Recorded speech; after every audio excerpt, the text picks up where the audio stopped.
Hi, I'm Dark Shades, and this is the last video about the P's to getting a job. This P is the crucial P, but it's the P that follows all the other P's. So we had preparation, we had practice, we had planning, and we had punctuality. Now, once all of those P's have been taken care of, we need the P, the positive P. Now, positive is very controversial, and it's subjective really, because some people who are overly positive can come over as overly cocky and overly confident. When I use the word positive, I'd like to think that you are positive that you can get the job because you've put the work in. Not positive without putting the work in and without doing the work. So it's important that when you go into an arena, you don't take things personally. That's another P. But you don't take things personally. That's very important, because if you're overly sensitive and you take things personally, you're not going to have a positive state of mind. So when you're from the beginning of the CV process, you're looking at it and you're positive that what you've done is the best you can possibly do.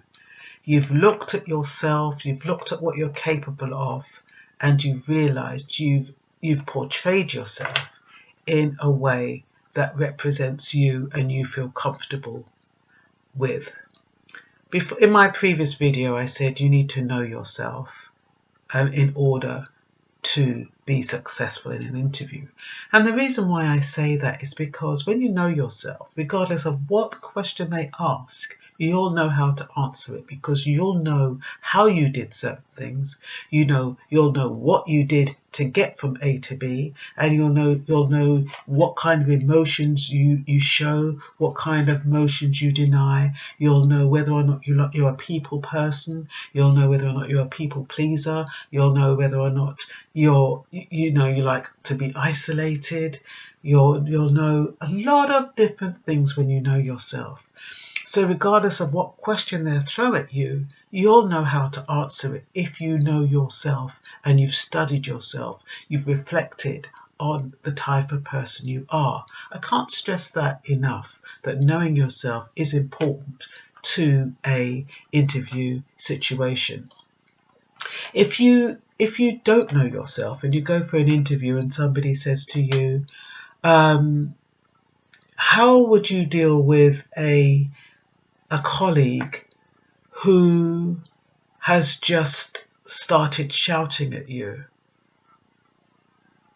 Now you'll know immediately that if a colleague has shouted at you, how you're going to react. An interview process, you might not want to be honest about that. You might be the type that says, oh bloody hell, I'll punch her teeth out. Or you might be the type that you'll ignore her for days. But you need to know how you would deal with that situation, so that if an interviewer asks you that question, you know how to phrase it in a way that doesn't reflect badly on you. So that's the reason why you need to know yourself. And once you know all of those different little things about yourself, you've planned, you've practiced, you've what's the other P? Let me see. And you've prepared. I had to write that down. Yeah, and you've prepared. And there's nothing wrong with writing things down. That's a part of the planning situation. You're not going to read it off, bit by bit, verbatim. But what you are going to do is you're going to have an outline, so it triggers. So when you do lose your train of thought, like I lost my train of thought a minute ago, you have something there that can get you back on track. So that's very important. A lot of people, when they're planning their journey, they rely on SatNav or Google Maps. I know somebody who said that it took them way out of their way and took them the longest route, and so they didn't get to their destination on time. So you really have to know exactly what you're doing. So by the time you show up, you're covered. You've covered every aspect of that interview process. You know what you're doing. You know how you're going to say it, and you know you're well prepared. You look good, and also there's another thing: your appearance. A lot of people say, "Oh, you wear a shirt and tie for an interview." Well, it depends what job you're going for. If you're going for a job in a tattoo shop, you're not going to wear a shirt and tie, are you? You dress accordingly.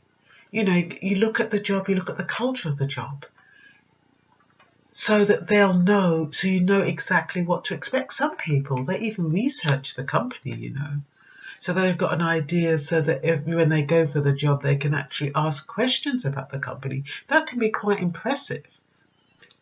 And you know, depending on the type of job you're going for, you know, even like if you're going for a job for a tattoo shop, if you know that tattoo shop has got awards or something like that, and you mention that in the interview process, that interviewer is going to think, oh well, that person's done their homework. If you're working in a hospital and you know that hospital is a teaching hospital, and you actually mention that and ask them questions about that, you know, when they ask you, do you have any questions, you might be able to ask them a question about that. How did you get your teaching status? It's always good to have a few questions at the end in your head that you're going to ask. Think about it beforehand. You know the job that you're going to apply for, so think about that beforehand, you know, so you know exactly what you're going to ask. Yeah, I think once you have all of that down packed, you have your bullet points, and you know what you're going to say. And like I said, you practice, you're prepared, you're on the ball, you're going to be positive about that interview. So once again, I wish you luck. This is Dark Shades, and these are the P's to getting a job. I bet you get one. And if you do, you must write a comment. Please write a comment.